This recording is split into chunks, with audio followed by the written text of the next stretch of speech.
अंधेरीच्या पूर्व पश्चिमेला जोडणारा गोपाळकृष्ण गोखले पुलाची एक मार्गिका वाहतुकीसाठी खुली करण्यात आली। याच पुलाला जोडणारा बर्फीवाला पूल तांत्रिक चुकीमुळे रखडलाय, त्यामुळे मुंबईकरांना वाहतूक कोंडीचा सामना करावाच लागणार आहे। जरी गोखले पुलाची एक मार्गिका सुरू केली असली तरी वाहतूक कोंडीचा सामना करावाच लागेल। जिथे नवीन रेल्वे पॉलिसीप्रमाणे 2 फूट हाईट वाढवून बांधला गेला आणि ते जेव्हा आमच्या हातात ते डॉक्युमेंट आलं तेव्हा काम सुरू झाला होता। सो त्याच्यामुळे हे 2 मीटरची ते त्याच्यामध्ये डिफरन्शियल आहे। असं नाही की काय मोठा इंजिनिअरिंग फॉल्ट आहे की मुद्दाम असं केला गेला, परंतु त्याच्यातून काय बिघडला नाही। आम्ही IIT बॉम्बेला दिलेला आहे आणि ते आपल्याला पुढच्या आठवड्यामध्ये रिपोर्ट देणार आहे कसं रॅम्प करून आपल्या कनेक्टिव्हिटी करता येईल आणि हे आम्ही या महिन्या अखेरपर्यंत रॅम्पचं बांधकाम सुरू करू। तो इथला आढावा घेतला आमचे प्रतिनिधी मनोज कुलकर्णी यांनी।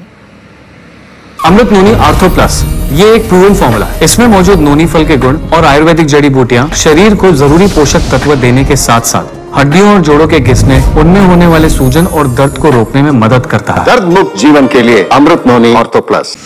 अंधेरीतला गोखले पूल वाहतुकीसाठी सुरू करण्यात आलेला आहे। त्याची एक मार्गिका जी आहे ती सुरू करण्यात आलेली आहे आणि या ब्रिजवरून वाहनं जात असल्याचं पाहायला मिळते, परंतु याच ब्रिजला कनेक्ट होणारा जो बर्फीवाला ब्रिज आहे तो मात्र कनेक्ट होऊ शकलेला नाही आहे, कारण या गोखले पुलाची उंची जी आहे ती जास्त आहे आणि हा जो बर्फीवाला ब्रिज आहे त्या ब्रिज जो कनेक्ट करण्यासाठी उंची लागते ती कमी असल्यामुळे या बर्फीवाल्या ब्रिजवरून वाहतूक सुरू करण्यात आलेली नाही आहे। कारण हा गोखले पूल जेव्हा सुरू करण्यात आला होता त्यावेळेस त्याची जी उंची होती ती कमी प्रमाणात होती, परंतु रेल्वेने मात्र ही उंची वाढवण्यास सांगितलं होतं आणि त्या अनुषंगाने महापालिकेनं हा ब्रिज जेव्हा काम सुरू होतं तेव्हा त्याची उंची वाढवलेली आहे आणि त्यामुळे या दोन्ही ब्रिजची जी समानता यायला पाहिजे होती ती आलेली नाही आहे। त्यामुळे कुठेतरी ही तांत्रिक चूक झाली असावी आणि त्यामुळेच ही वाहतूक या ठिकाणावरून सुरू होऊ शकलेली नाही आहे। आता मात्र ह्या ब्रिज जो आहे ह्या दोन्ही ब्रिज